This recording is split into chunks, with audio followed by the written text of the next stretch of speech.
Okay, my title is The Visual Side of the Celtic Revival from John Francis Campbell to Sorley MacLean. Now, John Francis Campbell and Sorley MacLean, why those two? Well, first of all, they're both Gaelic speakers. But in addition, John Francis Campbell helped to define the very notion of Celtic art in Volume 4 of his Popular Tales of the West Highlands, published by Edmonstone Douglas in 1862. His book has a notable early Celtic revival cover, probably designed by him, based on a West Highland school cross slab. He also makes revival use of a Celtic initial for his final sentence.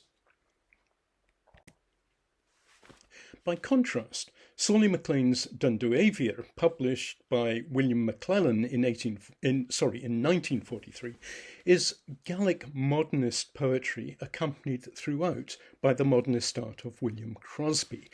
So how do we link these up? I'll consider the modernist side first, then link into Celtic revival work and track back to Campbell, and even earlier to Daniel Wilson, to give a sense of Gaelic-related iconography from about 1850 to 1950. But this should not be mistaken for a comprehensive account. There is much that I won't be able to mention. So, first of all, a few words on William Crosby and Eimhir. Crosby was an extremely perceptive choice of artist by the publisher William Maclellan, for just as MacLean was pioneering a modernist approach in his poetry, so Crosby was doing in his art. If we look at William Crosby's images for Eimhir, we see full-on modernism used to powerful illustrative effect. The frontispiece reflects MacLean's verse, the final line of which, translated by Christopher White, is "a mind alone in its bounds," a line characteristic of the whole book. You can see from his image how deeply involved Crosby was in the poetry he was working with. Crosby's modernism was informed by his studies in Paris from 1937 to 1939. We must therefore see his work in the context of a particular definitional modernist painting. I refer to Picasso's Guernica. This was first shown at the Spanish Pavilion at the Paris World Fair of 1937, the year Crosby arrived in Paris to study with the painter Fernand Léger. When he was making his images for Eimhir, Crosby would have been well aware of the Spanish Civil War references both in Picasso's image and in MacLean's poetry. Stylistically, Crosby also seems very aware of George Brack's series of etchings made between 1932 and 1935, illustrating Hesiod's Theogony. Here we see Brack and Crosby side by side. The poem that Crosby is responding to is MacLean struggling with issues of love and rejection. MacLean and Crosby thus give us a strong foothold in modernism. There is another poet, published by Maclellan, who casts an interesting light on this also. Joseph MacLeod had published a well-received poem, The Ecliptic, with Faber in 1930. MacLeod was English-born and educated, but in the 1940s began to engage with the Highlands in his work, adopting a pen name relating to his Isle of Skye roots, namely Adam Drynan. In 1944, his Women of the Happy Island was published by Maclellan, complete with a cover by William Crosby. It is an extraordinary verse drama written in full awareness of the Second World War. It draws in elements that one might almost see in terms of Fiona MacLeod, but then processes them through the modernism of Ezra Pound and T.S. Eliot. And echoing the fascinating verbal integration of Celticism and modernism that one finds in Drynan's work, and it deserves much more attention than I can give it here, what interests me is that William Maclellan, as well as being a key modernist publisher, was also the key publisher of Celtic Revival visual material. I can make this point through the publications of Sorley MacLean's editor, Douglas Young. 1943 saw the publication of Young's Ontran Blads, a title that Derek McClure has, I think, translated as Occasional Scraps. It is a most interesting book which includes translations of some of MacLean's work into Scots. The cover, as for MacLean's work, is by William Crosby. But another work by Young is in complete contrast, for in 1947 Young's A Bread of Thistles was published, and we moved from Crosby's full-on modernism to full-on Celtic revivalism. But before moving on to consider that Celtic revival work, I also note that Crosby's dust jacket for Young, as with his dust jacket for MacLean the same year, for all its modernism, is replete with revival iconography. On both covers, standing stones are depicted, and on one there is also a Celtic cross. The standing stones in particular take us right back to artists working with James Macpherson's Ossian 150 years earlier. Young's visual collaborator for A Bread of Thistles was the brilliant analyst of Celtic art, George Bain, who was already publishing pamphlets with Maclellan. Bain illuminated a number of poems by Young, including his verses marking the death of William Souter. That was published both in A Bread of Thistles in 1947 and in 1950 in the special issue of Scottish Art and Letters marking the Penn Conference in Edinburgh. The covers of that magazine were the work of J.D. Ferguson, working in full modernist mode, but with a nod to tartan. Bain also designed the cover for the remarkable Gaelic magazine Alapa. It's a great pity that there was never more than one issue. It's an example of Bain taking his knowledge and putting it to use in an everyday context, something he believed in strongly. For him, Celtic art was not simply of antiquarian interest. Among much else of interest in that magazine, it includes fine photographs by Fhèin Nichols, clearly an interesting photographer who deserves more research. In due course, Maclellan would publish Bain's definitive analysis of Celtic art in 1951, the first pamphlets being issued from 1943 onwards. So far, I've explored the complementarity between modernism and Celtic revival as mediated by William Maclellan publications in the 1940s. That traditionalist modernist approach is of interest, and I think it's worth emphasising that many who we think of as pioneers of modernism were deeply conscious of tradition. I'll now shift emphasis and use George Bain's work as a way of tracking back to the Celtic revivalism of John Francis Campbell's book cover, and indeed earlier. George Bain's Celtic Art, The Methods of Construction, first published in 1951, has been a touchstone for those interested in Celtic art ever since. But what preceded Bain's work? Over the years, I've been interested in that issue and have written about it now and then, most recently as a contribution to Irish and Scottish Art Survivals and Revivals from 900 to 1900, a book edited by Heather Pulliam of University of Edinburgh and Rachel Moss of Trinity College Dublin, which will be published by Edinburgh University Press later this year. Bain begins by acknowledging the work of the brilliant Welsh archaeologist J. Romilly Allen, who had been elected a Fellow of the Society of Antiquaries of Scotland in 1883. Bain calls him the original pioneer of this form of research. Allen's major work was published in 1903 with an introduction by the distinguished Scottish antiquarian Joseph Anderson. Its title is The Early Christian Monuments of Scotland, and it marks a real advance in the availability of analysis of Celtic material. Ealain, therefore, provides the immediate antiquarian basis for Bain's work. Ealain's work is well known and has been widely acknowledged, but we get a deeper sense of Bain's grasp of his subject in the next influence he mentions. This is the neglected but significant work of Ewan Carmichael, who wrote a perceptive analytical booklet entitled The Elements of Celtic Art, published in 1922. A further point of interest here is that Ewan was a member of the remarkable Carmichael family, two of which, Alexander and Ella, were very distinguished scholars of Gaelic language and culture. Ewan was the son of Alexander and the brother of Ella.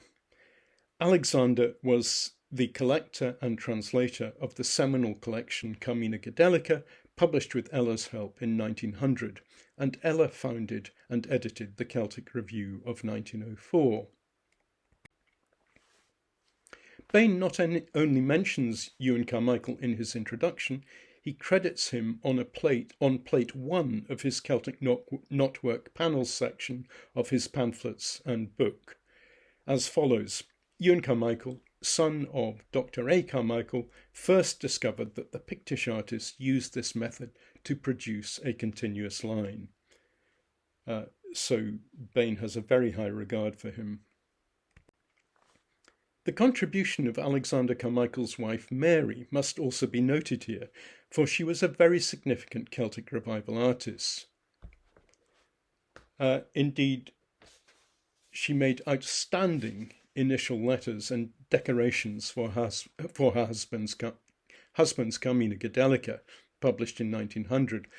Bain does not mention her, and I think that is for two reasons. First of all, the models she was using were from a later period than Bain's interest. Bain focused on the 8th century. Secondly, and unlike Bain, she was interested primarily in initials, not in the analysis of pattern. As I've noted, Ella Carmichael, Ewan's sister, was, like her father Alexander, a scholar of Gaelic language and culture, who influenced the development of the discipline of Celtic studies. And it's fitting to discover that it is Ella who we find linked to the next influence George Bain mentions, namely the artist John Duncan, for she is the model for the central figure of John Duncan's Anima Celtica, published in Patrick Geddis's magazine The Evergreen in 1895. This image is a remarkable conspectus of Celtic myth and history, ranging from Ossianic legend to the Jacobite period, and brought fully up to date by making the features of Ella Carmichael central. One can see the power of Duncan's transformation of Celtic material and why Bain admired him in his wonderful Tristan and Isolde, painted in 1912. However, alongside such remarkable paintings, Duncan made much more straightforward Celtic designs, more directly resonant with the work that Bain was to make in due course. A good example of such work is Duncan's beautiful cover design made for the deluxe edition of the Centenary Burns, published in 1896 to mark 100 years since the death of the poet. Even closer to Bain in style is the remarkable work of Duncan's student Helen Hay. Hay's transformation of a page from the Book of Durrow makes a superb set of end papers for the Celtic Library series published by Patrick Geddis and colleagues in 1896. Here we see the end paper for Lyra Celtica, edited by Elizabeth Sharp. And here we see the same design for another Patrick Geddis publication, a new edition of the Poems of Ossian, edited by Elizabeth Sharp's husband William. Hay and her colleagues Nellie Baxter and Marion Mason also used Celtic design to make borders for murals by John Duncan in the student residence set up by Patrick Geddis at Ramsay Lodge in Edinburgh. Sadly, those borders have been for the most part destroyed, but some images of them remain. What is very clear, however, is the importance Geddis attached to them. The critic Margaret Armour described the borders as in the ancient Celtic taste of the Book of Kells. The relevance of Armour's comparison can be discerned from the surviving illustrations, which show a number of these intricate designs. The fact that they had more than a mere framing function for Duncan's images is made very clear in Geddes' own account of them. What Geddes says is this: "Leave the pictures then for a moment and take their tracery borders, follow them round the walls, watch them until the interweaving threads begin to twist and the mazy spirals spin. Here are line and colour woven into patterns, changing as they go. 16 designs round a single picture. There is no mechanical repetition as in more formal styles. Each device is a separate living thought, a separate expression of a separate life moment of the artist, expressible only in his medium of line and colour, like a chord of music." So that design of each device being a separate living thought is one that could equally be applied to the Book of Kells or Darrow, and it shows the depth of intellectual commitment to revival on the part of Geddes and his colleagues. Hay also designed the cover of Lyra Celtica, heading off stylistically towards the proto-modernism of Art Nouveau, so Bain's mention of John Duncan takes us firmly into the milieu of Patrick Geddes, including Duncan's remarkable group of students. Another figure mentioned by Bain is Dr. Galbraith of Dingwall, who sounds most interesting, but about whom I know nothing. Someone listening may well know something about him, and if so, I would be interested to hear about his work. So, Bain's initial list of influences includes both early analysts of the structure of Celtic art, namely Ealain and Ewan Carmichael, and a key Celtic revival artist, John Duncan, who along with his students was using such structures to create a new type of art around 1900. That Celtic revivalism was championed by Patrick Geddes, who in the next decade became a renowned pioneer of that most modernist of all activities, town planning. But for Geddes, such planning depended on the understanding of the past, so his modernist planning and his cultural revivalist activities were complementary rather than in conflict, just as was the employment of both Crosby and Bain by Maclellan. That same balance of modernism and revivalism can be seen in the work of Patrick Geddes' friend Charles Rennie Mackintosh. It's not normally realised that the first public work designed by Mackintosh was a Celtic cross. It's a memorial to Alexander McCall, and it can be found in the necropolis beside Glasgow Cathedral. It dates from 1888. At the time, Mackintosh was still studying at Glasgow School of Art, and you can see that it is, like so many gravestones of the time, loosely modelled on St. Martin's Cross in Iona. The fact that Charles Rennie Mackintosh worked in a Celtic revival style before developing as one of the key European modernists of the 20th century is worth thinking about further. As I've noted, revivalism and modernism are often regarded as opposites, but in fact they are two sides of the same coin.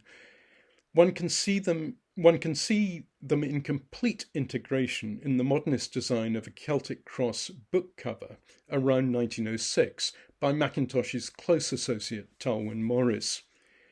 Thomas Howarth, in his pioneering assessment of Mackintosh, notes the links between Mackintosh's modernist Glasgow and Patrick Geddes' Celtic revival Edinburgh, and both Geddes and Mackintosh, apart from being friends, were driven by the conviction that if you are looking to the future constructively, you must be aware of the past.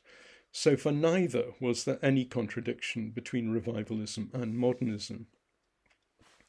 This is also the period of that key work of Gaelic scholarship, Carmina Gadelica, which I've already mentioned, and I want to use Carmina Gadelica as a kind of pivot to allow me to change emphasis from the complementarity of revivalism and modernism, which has been my focus so far, to considering the roots of the Celtic revival itself in order to shed more light on the John Francis Campbell book cover I began with.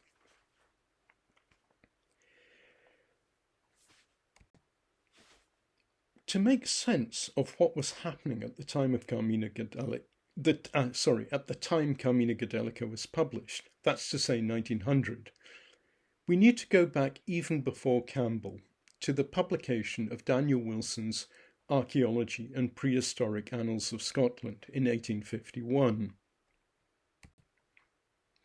Wilson was both a distinguished academic and an excellent artist. He is one of the early authors to identify and explore Celtic art as a classification. And, equally important to me here, Wilson's book is itself an early example of Celtic revival material culture, for it has a cover that draws on and transforms 8th century work from Iona and Ìle. Wilson's image of the Hunterston brooch, which forms the frontispiece of his 1851 book, shows a level of accuracy which we take for granted today, but which was rarely the case at the time that he was working. Thus, it is images like this that create a basis for Celtic revival in art, for they show in sufficient detail earlier material capable of informing that revival.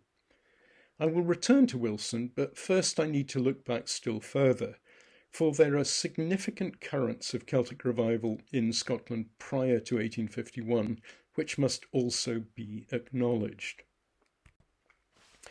One crucial factor is the importance of Ossian, which was an attempt by James Macpherson to change the negative perception of his own Gaelic-speaking culture in the wake of the Battle of Culloden. Macpherson's achievement was to create an environment in which the study of Celtic cultures became of interest, not least from a visual perspective. An absolutely key visual contribution was published in 1805 as the frontispiece of the Highland Society of Scotland report on Ossian. Now, the need for careful copying that one sees in the 1805 report is very clear when one looks at earlier responses to Celtic material. Significant here are the intriguingly inept drawings of Pictish stones in Alexander Gordon's antiquarian work, Itinerarium Septentrionali, published in 1726. Gordon's drawings are useful guides when they depict anything to do with the Romans, but such usefulness is balanced by an impressive failure when he tries to depict anything Celtic, such as Pictish cross slabs. Thus, for Gordon, the disciplined design of knotwork, which is represented as, at best, a kind of frayed cloth. Interlace just did not come into his mental picture. However visually prominent it may have been, it had no significance for him. Nevertheless, although he emphasised Roman artefacts, he at least included Celtic work, if in an inadequate way. Gordon's work thus at least signals the existence of Celtic art. In moving the idea of Celtic art forward, we owe a great debt, from a visual point of view, to the Banffshire Episcopalian cleric Charles Cordiner, who was trained as an artist at the Falls Academy in Glasgow. Here is an engraving from Cordiner's Antiquities and Scenery of the North of Scotland, published in 1780. It shows the Pictish stone at Forres. You can see that Cordiner was beginning to think seriously about how Celtic art works. He's beginning to learn the principles of Celtic design. Indeed, he includes an enlarged panel to demonstrate the interlace more clearly. Cordiner's work thus sets the scene for the facsimile frontispiece of the 1805 Ossian report. By that date, the description Celtic was becoming more frequently used in writing. So by 1805, both the visual elements and the conceptual elements are present for the identification of something that can be defined as Celtic art. In 1851, Daniel Wilson makes his crucial contribution, for he not only refers to Celtic art, but he also helps to define it historically with respect to Scotland. Wilson makes clear that Celtic art is not only stylistically distinct, but also that it endures over a long period.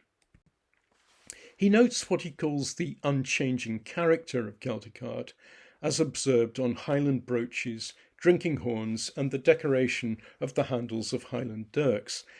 Later he writes of the interlaced knotwork, which appears to have been so favourite a device of Celtic art, and has been perpetuated almost to our own day on the weapons and personal ornaments of the Scottish Highlanders. So Wilson explores a continuous tradition of Celtic art extending over a period of 1,000 years, from the 8th to the 18th century. And he notes that it comes to an abrupt end at the Battle of Culloden, just a century before he was writing.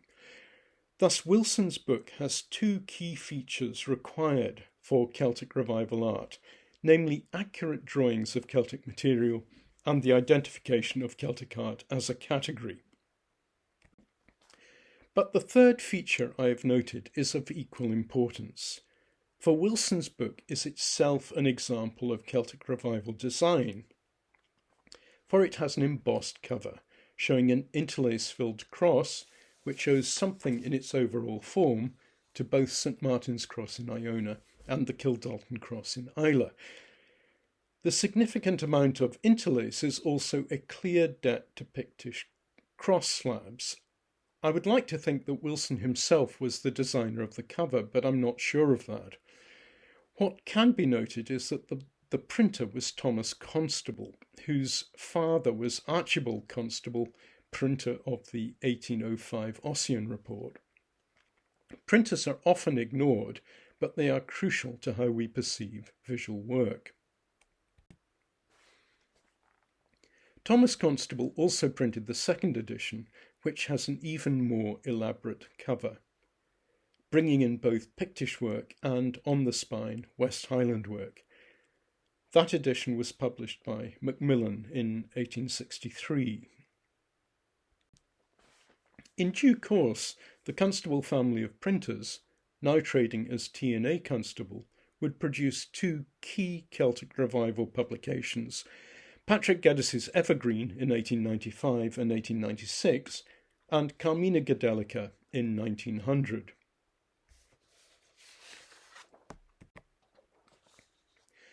Thomas Constable was also responsible for both the production and publication of another archaeological work published in 1859. One can see the link to Daniel Wilson not least through the embossed cover, which shows the Hunterston brooch. Now, this book is the catalogue of antiquities, works of art and historical Scottish relics, which recorded an exhibition for a meeting in Edinburgh of the Archaeological Institute of Great Britain and Ireland, held 3 years earlier. Wilson's absence from the meeting was noted and regretted. He'd just been appointed to a job in the University of Toronto in Canada, and he actually ended up as principal of the University of Toronto. But what is, however, very much present in the catalogue are his drawings, including his record of the Hunterston brooch. A further significance of this catalogue is that, like Wilson's books, it can be considered as an early example of Celtic revival design in its own right, rather than simply as an archaeology text. The text begins with a Celtic initial based on an M in the Lindisfarne Gospels, and it ends with a Celtic tailpiece derived from the Vitellius Psalter, like the Lindisfarne Gospels, part of the Cotton collection in the British Library. Both the initial and the end piece are from drawings made by J.O. Westwood and published in the Archaeological Journal in 1853. Such modest beginnings lead in 1867 to this, the initial P that introduces Volume 2 of John Stuart's Sculptured Stones of Scotland, published by the Spalding Club. This initial is a stupendous and worthy start to Stuart's book. It may be the work of Andrew Gibb, who had produced a Proto-Celtic revival initial for Stuart's earlier volume published in 1856. As you can see, the earlier initial is an extraordinary stylistic mixture. By contrast, the 1867 initial is an absolutely settled example of Celtic revival art.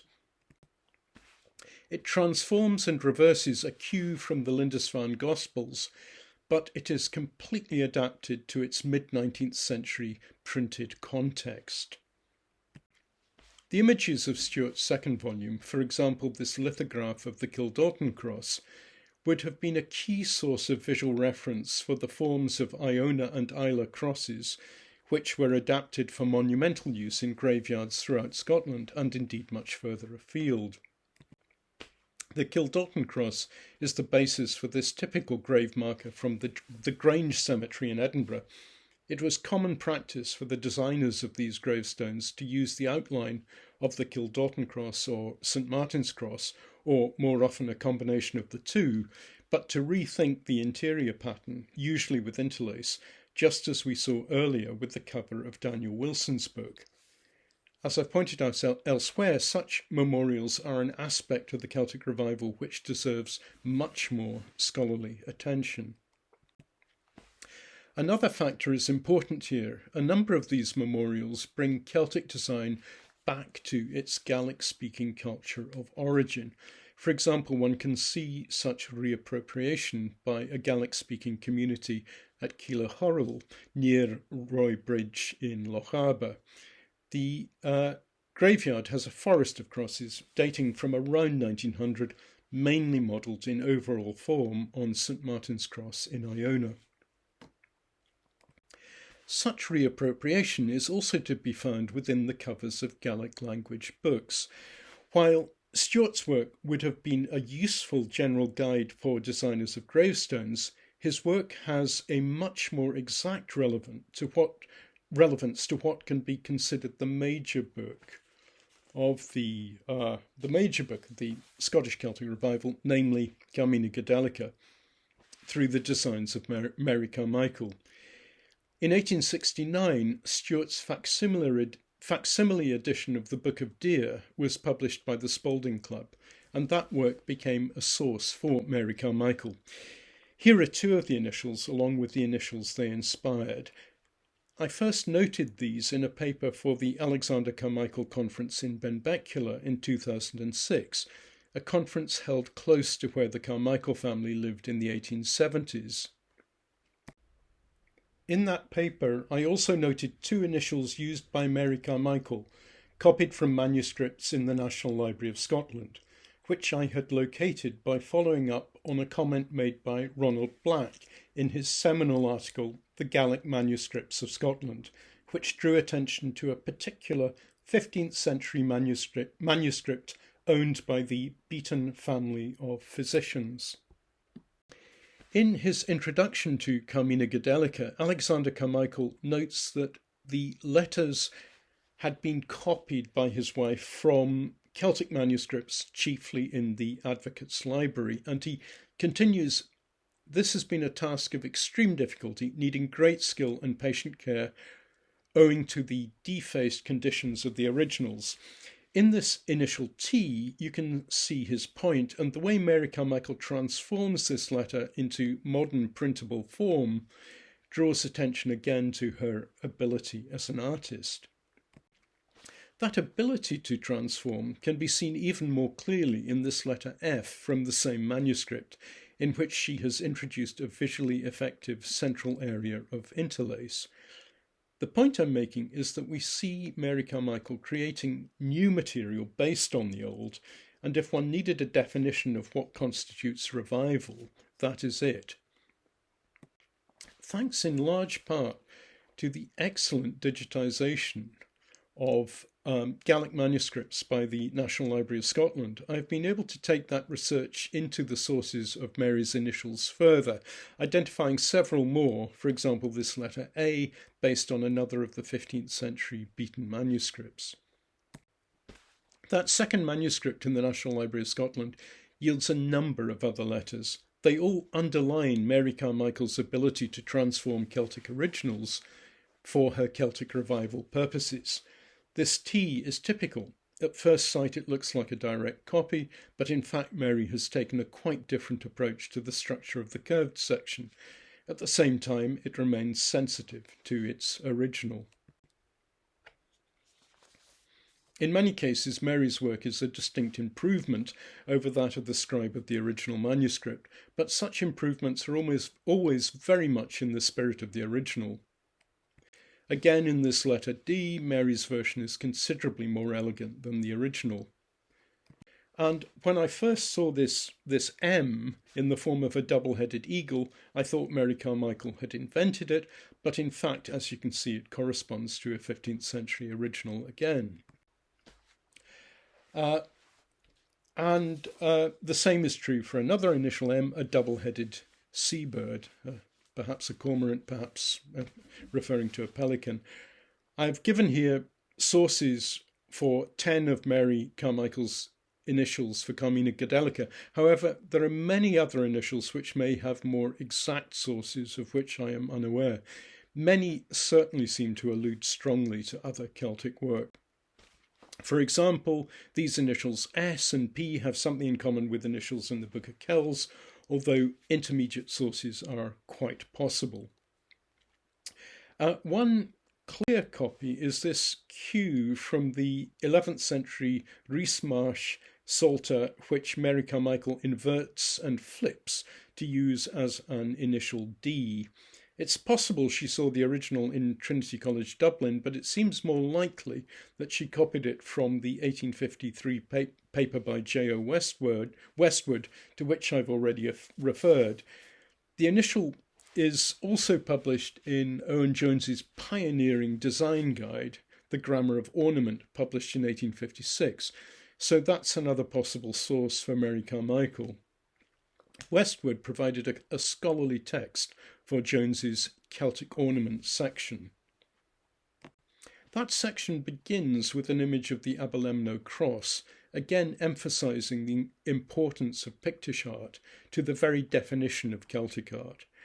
The influential nature of Jones's book, The Grammar of Ornament, was not lost on John Francis Campbell when he was writing his final volume of Popular Tales of the West Highlands, published in 1862, to which I at last return. I've noted the importance of the frontispiece of the 1805 report on Ossian, and part of that importance is that it is the source of the initial with which Campbell ends his work. I've never found the original source of that facsimile initial in the 1805 report, so if anyone knows, please tell me. In that same volume from 1862, Campbell's volume that is, he makes specific reference to Celtic art as follows.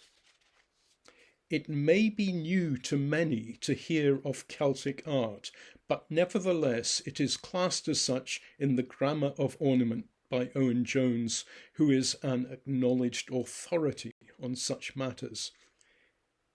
Now, it's very interesting, I think, to have Campbell's direct statement that the description Celtic art would be new to many in 1862. Like Daniel Wilson's book, Campbell's Popular Tales of the West Highlands has, as I noted at the beginning, a Celtic revival cover.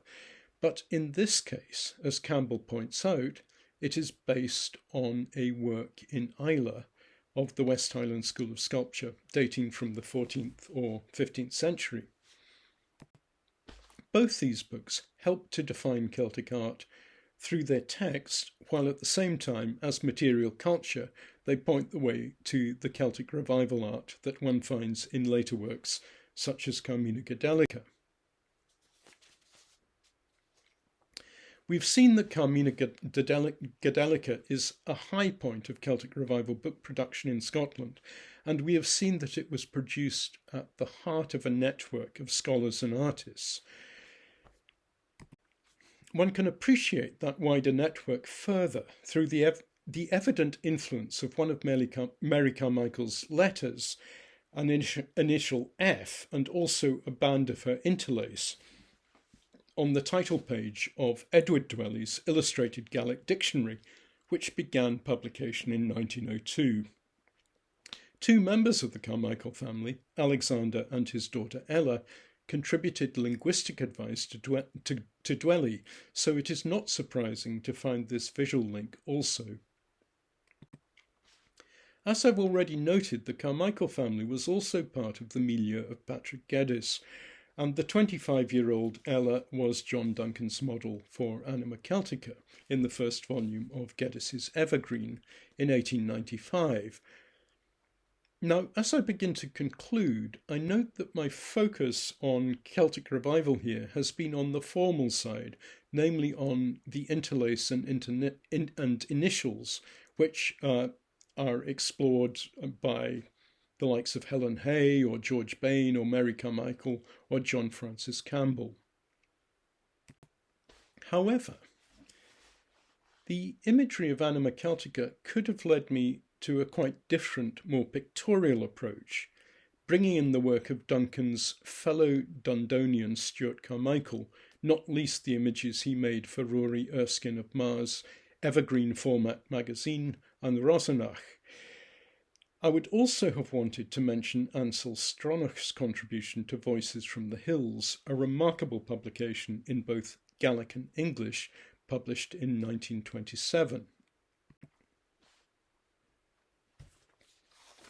But as it is, Anima Celtica gives me the opportunity to bring us back round to modernism. For if we look at this image in a little more detail, we can see that behind Ossian, accompanied by the bard Malvina, there are standing stones.